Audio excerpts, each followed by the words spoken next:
Welcome to news click. आज हमारे साथ अमूल्य निधि जी हैं। अमूल्य निधि जी स्वास्थ्य अधिकार मंच से जुड़े हुए हैं। स्वास्थ्य अधिकार मंच ने फरवरी 2012 में सुप्रीम कोर्ट में एक पीआईएल दर्ज करी थी क्लिनिकल ट्रायल के मुद्दे पर, और उसी की वजह से क्लिनिकल ट्रायल से जुड़े हुए कई सारे तथ्य सामने आ रहे हैं। शुक्रिया अमूल्य जी। अमूल्य जी, अभी 4 दिन पहले एक पार्लियामेंट्री कमेटी रिपोर्ट सामने आई है क्लिनिकल ट्रायल के मुद्दे पर। उसमें ये कहा गया है कि कई सारे रिकमेंडेशंस जो कमेटी ने दिए थे वो नहीं माने गए हैं। उसके बारे में आप क्या बताएंगे? पार्लियामेंट्री कमेटी जो कि एक मल्टी पार्टी कमिटीज़ है, जिसने 59th रिपोर्ट में सीडीएसओ के फंक्शनिंग पे, जो which is the main body जो क्लिनिकल ट्रायल्स को अप्रूव करती है और मेन मॉनिटर करती है, उसके फंक्शनल पे काफ़ी सारे सवाल उठाए थे और उन्होंने गवर्नमेंट को एक्शन टेकन रिपोर्ट के लिए 6 महीने का समय दिया था। अभी उन्होंने 66 रिपोर्ट जो सबमिट की है उसमें इन्होंने ये माना है, जो कि पिछली रिपोर्ट में उन्होंने बोला था कि एक there is a collision between the MNCs and the drug controller, there is a nexus, 33 drugs बिना क्लिनिकल ट्रायल के अप्रूव कर दिए गए थे।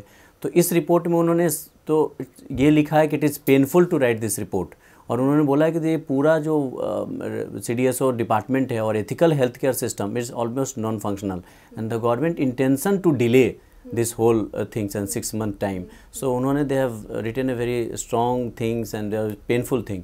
सो ये देश की सबसे बड़ी जो एक रिप्रेजेंटेटिव की पार्टी, जो कि मल्टी पार्टी है, इसमें सारे पॉलिटिकल पार्टीज़ के रिप्रेजेंटेटिव, उनका ये रिपोर्ट कहना है कि एथिकल टर्म्स में और प्रोफेशनली इनकैपेबल है CDSO 6 महीने में कुछ न करने के बावजूद। तो ये इस रिपोर्ट के मुख्य मुद्दे आए हैं। इस रिपोर्ट में ये भी कहा गया है कि जो drug controller general of India है, उनके ऑफिस ने इस तरीके के काम नहीं किए जिसकी वजह से क्लिनिकल ट्रायल्स रुक जाते या एक एथिकल तरीके से हो पाते। तो drug controller general of India के ऑफिस की अभी क्या स्थिति है हमारे देश में? ड्रग कंट्रोलर इंडिया के ऑफिस की स्थिति अभी ये है कि ऑलरेडी जो ड्रग कंट्रोलर हैं, लेकिन बहुत सारे पोस्ट, मतलब 15-20 सालों से नए पोस्ट ही रिक्रूट नहीं हुए। तो जो एक इंफ्रास्ट्रक्चर्स होना चाहिए, जो एक मैन पावर होना चाहिए और जो एक इंटेंशन होना चाहिए कि एक एथिकल क्लिनिकल ट्रायल को करने की, वो इंटेंशन ही इससे दिख रही है कि नहीं है। टोटली इनकैपेबल इसको बोला जाएगा। और हमारी तो ये कहना है कि ड्रग कंट्रोलर को इस रिपोर्ट के बाद और सरकार को तुरंत एक्शन लेके, पार्लियामेंट को एक्शन लेके एथिकल ग्राउंड्स पे ड्रग कंट्रोलर को अपने पद से छोड़ देना चाहिए, मुक्त हो जाना चाहिए, क्योंकि इससे बड़ी चीज़ और कोई रिपोर्ट तो आ नहीं सकती है देश में। तो ये स्थिति, उनकी पावर ऑलरेडी कोर्ट ने 3 महीना पहले छीन चुकी है और अभी सेक्रेटरी के अंडर में पूरे क्लिनिकल ट्रायल्स चल रहे हैं, जबकि पिछली रिपोर्ट के आधार पे। तो ये एक मतलब महत्वपूर्ण बात है कि देश में जो सबसे पहली बॉडी है जो क्लिनिकल ट्रायल को मॉनिटर करती है, अप्रूव करती है, जब वही बॉडी नॉन फंक्शनल है, तो आप कैसे एथिकल क्लिनिकल ट्रायल्स की एक्सपेक्ट करेंगे आप देश में? Amulya ji, drug controller general of India के ऑफिस से सुप्रीम कोर्ट को एक ये भी चिट्ठी गई थी जनवरी में उसी केस के सिलसिले में कि ये कोई प्रोविज़न ही नहीं है कि अगर कोई क्लिनिकल ट्रायल होता है और उसके में कोई साइड इफ़ेक्ट होता है या कोई इंजरी होती है या डेथ होती है, तो किसी तरीके का फाइनेंशियल कॉम्पनसेशन का कोई प्रोविज़न ही नहीं है। इसके बारे में हम क्या कर सकते हैं, क्योंकि ये इंस्टीट्यूशनलाइज्ड ही नहीं है कि फाइनेंशियल कॉम्पनसेशन किसी को मिल सके। देखिए, स्थिति मतलब बहुत ही, जो हमने कोर्ट में भी हमने बोला है कि एक तो पूरे देश में स्थिति, स्टेटस क्लिनिकल ट्रायल की क्या है और एक लीगल गैप्स क्या हैं। 1940 का ड्रग एंड कॉस्मेटिक एक्ट है, 45 में इसके रूल्स बने। अब उस रूल्स में उसके बाद अमेंडमेंट 2005 में शेड्यूल वाई बनाया गया, जिसमें जो फेज़ लैग था, पहले 2005 के पहले फेज़ लैग था। कोई भी ट्रायल्स अगर दूसरे कंट्री में होती थी, उसके फेज़ 1 के डाटा के बाद ही इंडिया में ट्रायल्स होता था। 2005 में इन्होंने न्यू केमिकल एंटिटीज़, जो कि केमिकल्स पे पेटेंट मल्टीनेशनल फार्मास की है, और वो अप्रूवल के लिए वो अपने कंट्री में अप्रूव करते हैं। जो रिस्की ट्रायल्स होता है, जिसकी परमिशन उनको अपने कंट्री में नहीं मिलती है, वो रिस्की ट्रायल्स को 2005 में कंकरेंट ट्रायल्स करके अमेंडमेंट करके कर दिया, जो कि रूल्स में भी चैलेंज है, क्योंकि it's not part of the act. और वो रूल्स में सारे रिस्पॉन्सिबिलिटी तो दी गई, एथिकल कमेटी के बारे में बोला गया, इन्वेस्टिगेटर के बारे में बोला, लेकिन जब रूल्स बने तो उस समय में कंपनसेशन के बारे में बात नहीं की गई। और आज 2012 की, आप 13 की स्थिति देखिए तो लगभग 2500 लोगों को ड्यूरिंग क्लिनिकल ट्रायल डेथ्स हो चुकी है। लोग, कई सारे सीरियस एडवर्स इवेंट हुए हैं, 506 लोग सीरियस एडवर्स इवेंट कन्फर्म्ड हैं, 11000 लोगों पे ड्यूरिंग क्लिनिकल ट्रायल डेथ्स हुई है। तो इसके बावजूद मतलब कंपनसेशन 7 साल में ना होना, ये जनवरी 2005 से जून 2012 तक के डाटा हैं, जो कि कोर्ट में मिनिस्ट्री ने सबमिट किया है डाटा। तो आप सारे चीज़ मतलब ये इससे निकल के आता है कि पेशेंट्स जो है या सब्जेक्ट्स हैं उसके कंसर्न नहीं थे। वो मल्टीनेशनल फार्मा को बेनिफिट हुआ, डॉक्टर्स को बेनिफिट हुए, एथिक्स कमेटी को बेनिफिट हुआ, drug controller has got benefited, but the subject जिस पे पूरा ट्रायल्स आधार था उसको कुछ भी पैसा नहीं मिला। तो उसको गिनी पिग की तरह यूज करना, उसको जान से मार देना। टोटल 57,000 लोगों पे क्लिनिकल ट्रायल्स हुई है जनवरी से 2005 से 2012 तक, जिसमें 14,000 लोगों पे during clinical trial deaths oblique serious adverse event हुआ है। तो 25% जो लोग थे उन पे डेथ्स हुई है। अब ये उसमें से भी ड्यू टू क्लिनिकल ट्रायल 80 लोगों पे डेथ्स हुई है, जिसमें मात्र 44 लोगों को कंपनसेशन मिला है। अभी कोई यूनिफॉर्म गाइडलाइंस ही नहीं है कि कितना कंपनसेशन देना है। अभी सरकार ने जनवरी में एक नया अमेंडमेंट नोटिफिकेशन लाया है। उस नोटिफिकेशन पे भी कई सारे लोगों को क्लियर नहीं कि नोटिफिकेशन में कितना ट्रायल्स देंगे, कितना पैसा देंगे। अब कंपनसेशन का रेंज देखिए जो गवर्नमेंट ने दिया है, 1.5 लाख से 2.5 लाख रुपये का रेंज है। सेम ट्रायल्स पे किसी दूसरे कंट्री में मोर देन 70 to 80 लाख रुपये की कंपनसेशन मिलता है। तो एक यूनिफॉर्म स्टेटस ही नहीं कि कितना आप देंगे। अमूल्या जी, ये आपने ड्रग्स एंड कॉस्मेटिक्स एक्ट की बात करी, उसका जो शेड्यूल वाई है उसके तहत एथिक्स कमिटीज़ बनाई जाती हैं इस देश में, जिससे फार्मा कंपनीज क्लिनिकल ट्रायल्स का अप्रूवल ले सकते हैं। तो उसमें जो लूप होल है, प्लीज़ आप उसके बारे में बात देखिए। ये पूरे लॉ में कई सारे लूप होल्स हैं। मतलब इसमें ये हो है कि जो अगर आप देखेंगे जो इन्वेस्टिगेटर्स और एथिक्स कमिटी, क्योंकि सेम हॉस्पिटल है, गवर्नमेंट हॉस्पिटल और प्राइवेट हॉस्पिटल में, सरकार ने 2005 में अमेंडमेंट्स में ये कर दिया कि any person 6-7 person can come together, form एक ethics committee and then they can sanction the clinical trials. अब एथिक्स कमिटी जो इंस्टीट्यूशनल एथिक्स कमिटी है, उनकी तो आप मॉनिटरिंग कुछ कर सकते हैं कुछ हद तक। Independent ethics committee they are not registered itself. अभी सरकार उनके रजिस्ट्रेशन की बात कर रही है। तो वो सेम डॉक्टर्स होते हैं, सेम उनके मेंबर्स होते हैं, उनका एक नेक्सस होता है, कॉन्फ्लिक्ट ऑफ इंटरेस्ट होता है। So they don't do report of the serious adverse event.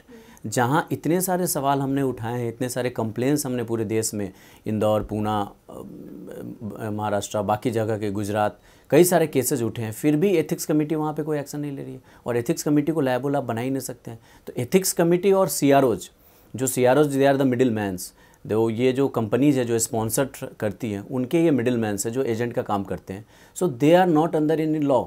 अभी एथिक्स कमेटी के रजिस्ट्रेशन की सरकार ने नोटिफिकेशन निकाला है फरवरी में, हालांकि उसमें भी कई सारे सवाल हैं कि how you registered them, after registration क्या वो एथिकली काम करेंगे। They are the same doctor, कोई इंडिपेंडेंट नहीं है। सेम डॉक्टर्स हैं जो ट्रायल्स भी कर रहे हैं, सेम डॉक्टर्स हैं जो एथिक्स कमेटी के मेंबर भी हैं। तो और एथिक्स कमेटी किसी और शहर में, दिल्ली में एथिक्स कमेटी है, इंदौर में क्लिनिकल ट्रायल सैंक्शन कर रही है। How they can oversee the trials, they are not in the same place. तो इसमें कई सारे इश्यूज़ हैं, एथिकल इश्यूज़ हैं, जिस पे मॉनिटर करना बहुत चैलेंज है। अमूल्या जी, कई सारे गवर्नमेंट अस्पतालों में जो डॉक्टर्स हैं वो लोग ये वाले ट्रायल्स कंडक्ट कराते हैं, तो उसका क्या प्रोसीजर है और ऐसा वो क्यों करते हैं? गवर्नमेंट हॉस्पिटल में देखिए, ट्रायल कोई भी है उसका एक प्रोसेस है कि ट्रायल्स के लिए एथिक्स कमेटी पे प्रपोजल जाना पड़ेगा। Drug controller has to see the proposal. एक रजिस्ट्री है, central clinical trial registry of India, there is a website, वहाँ आपको रजिस्टर्ड करना है कि चूँकि लोगों को पता चले। ये सारे प्रोसेस होने के बाद आपको वहाँ जो इंस्टीट्यूशन की जो बॉडी है उससे आपको सैंक्शन करना पड़ता है। There is a clinical trial agreements.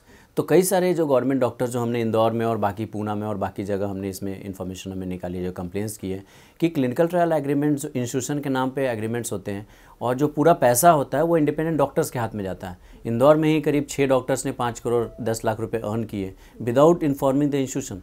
उन्होंने फॉरेन विजिट्स किए, उन्होंने बिना इन्फॉर्म के जो पैसा था क्लिनिकल ट्रायल का, they were on the payroll of the government, जो they have collected all the information, जो भी पैसा था उन्होंने अपने एक बैंक अकाउंट में लिए। तो इस तरीके से अपने पावर का यूज करके अलग अलग लेवल पे वायलेशन करते हैं और पूरा कॉन्फ्लिक्ट ऑफ इंटरेस्ट है। तो सरकार को और गवर्नमेंट के पास कोई इन्फॉर्मेशन नहीं है, सरकार के पास कोई डाटा नहीं है। तो सरकार के पद का उपयोग करते हुए, दुरुपयोग करते हुए, अभी डिपार्टमेंटल इंक्वायरी भी गवर्नमेंट ने की है इन डॉक्टर्स की, तो वो काफ़ी बड़े पैमाने पे हो रहा है। अमूल्या जी, न्यू केमिकल एंटिटी के बारे में किस तरीके की मांग आपने उठाई है PIL के दौरान? न्यू केमिकल एंटिटीज़ के बारे में हम लोग का जो मेन प्ली है, जो इंट्रीम एप्लीकेशन हमने लगाई है, हमारा ये कहना है कि कोई भी ड्रग्स एक बार अगर पहले फेज़ लैग था 2005 में कि एक बार अगर ड्रग्स डेवलप होता है किसी कंट्री में, उसके बाद उस ड्रग्स की क्लिनिकल ट्रायल इंडिया में हो रही थी, जो फेज़ लैग जिसको हम बोलते हैं। अभी न्यू केमिकल एंटिटीज़ जो है, जिसकी पेटेंटिंग मल्टीनेशनल फार्मा कंपनी के पास होती है, वो उनके पास चूँकि उनका पेटेंट होता है, वो फेज़ 1 और फेज़ 2 ट्रायल्स जो रिस्की ट्रायल्स होते हैं वो इंडिया में करते हैं और फिर मार्केटिंग अप्रूवल के लिए वो अपनी कंट्री में जाते हैं। तो ये ऐसा ट्रायल है न्यू केमिकल एंटिटी जिसका रिस्क आपको पता नहीं होता है, सबसे रिस्की ट्रायल्स है। इससे कंट्री को कोई बेनिफिट नहीं हो रहा है। अभी हमने डाटा मांगी है सरकार से, उन्होंने 475 न्यू केमिकल एंटिटीज़ हुए हैं जनवरी 2005 से जून 2012 तक, जिसमें मात्र 17 के डाटा अप्रूव्ड उन्होंने उसको अप्रूवल के लिए पाया है। तो इतना जब परसेंटेज है, इसमें लॉस क्या हो रहा है? India is not getting anything. Trials आप कर रहे हो, सिर्फ पेशेंट्स की डेथ और पेशेंट्स की सीरियस एडवर्स इवेंट हो रही है, और ना उनको कोई कंपनसेशन मिल रहा है। और फार्मा कंपनी को सस्ते में ट्रायल्स करने की यहाँ पे छूट मिल रही है, लोग चीप लेबर्स मिल रहे हैं, बिना इन्फॉर्मेशन के उन पे ट्रायल्स हो रहा है। तो हमने ये डिमांड किया कि ये न्यू केमिकल एंटिटी से कंट्री को कुछ भी बेनिफिट नहीं है और इसको इमीडिएटली बैन किया जाए। ये हमारी मेन प्ली है। और अगर कोई ड्रग्स दूसरे कंट्री में भी बनता है तो इंडिया उस बनाने के बाद इंडिया उसको कर सकता है। तो शेड्यूल वाई का जो अमेंडमेंट हुआ था और न्यू केमिकल एंटिटीज़ के लिए, ये मुख्य रूप से मल्टीनेशनल जो फार्मा कंपनीज़ हैं उनके इशारों पे ही मुख्य रूप से हमारा तो ये मानना है किया गया है। तो इस पे सरकार को सोच के इसको तत्काल बैन करना चाहिए, क्योंकि काफ़ी रिस्क है इसमें। इस पीआईएल दर्ज होने के बाद आपने पहले सेंट्रल गवर्नमेंट से मांग करी थी आंकड़ों की, मगर उसमें स्टेट्स को भी रिस्पोंडेंट्स बनाया गया। तो जो उनसे आंकड़े आए और जो सेंट्रल गवर्नमेंट के पास जो आंकड़े थे, क्या वो सेम थे, या हमें पता है कि उसका क्या मैग्नीट्यूड था उस वक्त? क्या अभी हमें पता चल पाया कि कितनी डेथ्स एक्चुअली इंडिया में हुई हैं क्लिनिकल ट्रायल्स के बाद? इस पीआईएल के पहले जो भी हमारे पास नंबर आते थे, क्योंकि हमेशा जब हमने कई सारे आरटीआईज भी लगाई तो सरकार का ये आता था कि सिर्फ 22 डेथ्स 2010 में हुई है, फिर उसके बाद 2011 में 15 डेथ्स और हो गई, तो 37 डेथ्स माना जाता था कि due to clinical trial India में हुई है। हमने सिर्फ ये न्यू केमिकल एंटिटीज़ की मांगी है डिमांड। इसके अलावा भी फेज 2 ट्रायल्स, ऑब्जर्वेशनल स्टडीज़, बहुत सारे और ट्रायल्स भी हो रहे हैं, लेकिन सिर्फ न्यू केमिकल एंटिटीज़ में ही 2500 लोगों की ड्यूरिंग क्लिनिकल ट्रायल डेथ्स हुई। 80 has been confirmed due to clinical trials, जिसमें मात्र 44 लोगों को कंपनसेशन मिला है, जबकि ये डेथ्स 2005 से हो रही है। तो गवर्नमेंट ने अपने रिप्लाई में ये क्या है, और जबकि जो ड्यूरिंग क्लिनिकल ट्रायल्स में उसका भी कोई पैरामीटर नहीं है कि how you decide due to clinical trial, उनका कोई रिपोर्ट्स नहीं है कि किस आधार पे आप ये तय करेंगे। तो करीब 14,000 लोगों की स्थिति दाव पे लगी हुई है जिनके डेथ्स हुई है। 506 लोग स्टेट्स के, जो हमारे पास इन्फॉर्मेशन, कोर्ट ने ये माना कि हर डेथ्स इंपॉर्टेंट है, और उसके आधार पे कोर्ट ने ये माना कि सारे स्टेट्स को पार्टी बनाया जाए। और चूंकि सारे स्टेट पे भी एक प्रेशर हो, क्योंकि it is a central act, state का कहना हमें कुछ पता ही नहीं है, चूँकि पेशेंट्स हैं वो स्टेट्स के हैं, सब्जेक्ट्स जो हैं वो स्टेट्स में, स्टेट इस पर कुछ कर नहीं पा रही थी। तो स्टेट के जो हमारे पास इन्फॉर्मेशन है, राजस्थान बंगाल के हमारे पास जो इन्फॉर्मेशन है, उसके रिपोर्ट में, उसके डाटाज में काफ़ी फ़र्क है। वेस्ट बंगाल बोल रही है कि हमने सीरियस एडवर्स इवेंट को भी कंपनसेट किया है, सेंट्रल गवर्नमेंट बोल रही है कि हमने 506 लोगों में एक भी कंपनसेशन नहीं दिया है। तो there is a variation. Rajasthan में कुछ और नंबर आ रहे हैं, 95 डेथ्स उन्होंने बोला है। सो दे आर टेलिंग कि how many of clinical due to deaths we don't have information. तो स्टेट वाइज भी गैप्स है, कई सारे स्टेट्स को पता ही नहीं कि क्लिनिकल ट्रायल हो रही है नहीं हो रही है। इस तरीके के डाटाज काफ़ी आ रही हैं जो कि वैराइटीज़ है। मतलब अभी भी देश में क्लिनिकल ट्रायल का स्टेटस क्या है, एक ट्रांसपेरेंट इन्फॉर्मेशन डाटा, ये पब्लिक डोमेन में नहीं है, जिससे ये पूरे कन्फ्यूज़न डाटा जो हमें निकल के आई है। अमूल्य जी, ज़्यादातर जो ट्रायल्स होते हैं वो सरकारी अस्पताल में जा रहे गरीब मरीज़ों पर होते हैं, तो क्या उन्हें ये इस प्रकार की जानकारी होती है कि उन पे ट्रायल हो रहा है कि नहीं हो रहा है? जिस तरह से उनसे कंसेंट फॉर्म साइन करवाना चाहिए, या उन्हें बताना चाहिए कि ये साइड इफ़ेक्ट्स हो सकते हैं, इंश्योरेंस है, क्या ये सब प्रोसीजर्स ज़्यादातर केसेस में फॉलो होते हैं कि नहीं? देखिए, जो पेशेंट है वो हॉस्पिटल में जाता है केयर के लिए, और उसको ये पता होता है कि मैं डॉक्टर्स के पास जा रहा हूँ इलाज करवाने। डॉक्टर्स उसको इन्वेस्टिगेटर बन जाता है और पेशेंट्स जो है वो सब्जेक्ट बन जाता है। लेकिन पेशेंट और डॉक्टर का ये जो रिलेशन है वो एज ए पेशेंट उस पर फेथ करके जाता है, और जब वो सब्जेक्ट बन जाता है तो उसके बहुत सारे रिस्पॉन्सिबिलिटीज़ डॉक्टर की बदल जाती है जो अभी इन्वेस्टिगेटर बनता है। पेशेंट को ये पता ही नहीं होता है कि उसके ऊपर क्या रहा, वो उसको सिर्फ एक कागज़ दिया जाता है जिस पर उसको साइन करना होता है। इंदौर में कई सारे केसेस हमने उठाए, जो कि हमने कई सारे जो कंप्लेंट्स भी दर्ज की, जिसमें खुद कई सारे पेशेंट की, एक श्री कृष्ण गहलोत थे, उनकी डेथ हो गई। उनको ही उन्होंने बोला कि सरकार ने, डॉक्टर ने बोला अमेरिका की दवाई है, तुम पे इलाज होगी। उसके बाद उनकी डेथ हो गई, उन्हें पता ही नहीं चला, उन पे ट्रायल्स हो गई। तो वो एक साइन करते हैं। बहुत सारे, पूना में अभी हमारे पास एक केस है जिसमें एक clinics have been not registered, जहाँ एथिक्स कमेटी, तो आप सोच ही नहीं सकते हो, एक सिंपल डॉक्टर एक क्लिनिक में थायराइड की पेशेंट थी, उनको उन्होंने गैस्ट्रो की ड्रग्स दे दिए, हमने कंप्लेन की। वहाँ एथिक्स कमेटी भी नहीं है, जैसे फिजिशियन सैंपल आप देते हो वैसे ही यू आर गिविंग। तो बिना कोई प्रोसेस के, बिना इसके, जो कि ड्रग कंट्रोलर ने बोला भी है कि it is illegal to provide such a medicine without any concern. तो बिना कंसर्न के, बिना उसको बताए, बिना उसके इंश्योरेंस के, इवन दो जो डेथ्स भी हो गई, अभी उनको कंपनसेशन के लिए 81 लोगों की मध्य प्रदेश में, इंदौर में जो सीरियस एडवर्स इवेंट और डेथ्स हुई है, कोई प्रोसेस नहीं है। तो उनको ये पता बिल्कुल नहीं होता है। ज़्यादातर लोग जो पढ़े लिखे लोग भी हैं, कई सारे केसेस हमारे पास, कई सारे के रिलेटिव्स लॉयर भी हैं, वहाँ तक के हैं, कई सारे बिजनेसमैन हैं, पढ़े लिखे लोग भी कंफ्यूज जाते हैं। जो 16 पेज का डॉक्यूमेंट्स होता है उसमें ये लिखा होता है कि आपको आने जाने का पैसा मिलेगा, इट्स फ्री ऑफ कॉस्ट, लेकिन एक कॉस्ट ऑफ हेल्थ केयर इतना महंगा है देश में, तो इसलिए उसके हिसाब से लोगों को लगता है सस्ती दवाई मिलेगी, फ्री दवाई मिलेगी, लेकिन उसके साइड इफ़ेक्ट्स या उसकी काउंसलिंग, उसके बारे में कुछ भी पता नहीं होता है। तो हमने जहाँ जहाँ कई सारे हमारे पास ऐसे केसेज हैं जिनमें कंपनसेशन मिला 2 लाख रुपये, अभी राजस्थान के केसेज हैं, गुजरात के केसेज हैं, कंपनसेशन सर गवर्नमेंट ने 44 लोगों के जिनके कंपनसेशन, उनमें से हमने कई सारे केसेज इन्वेस्टिगेट किया। जब हमने इन्वेस्टिगेशन करने गए तो पता चला कि उनको कंपनसेशन 2 लाख तो मिला, लेकिन उन्होंने चेक्स ऐसे रखा है कि किस बात के पैसा मिला उनको पता ही नहीं है।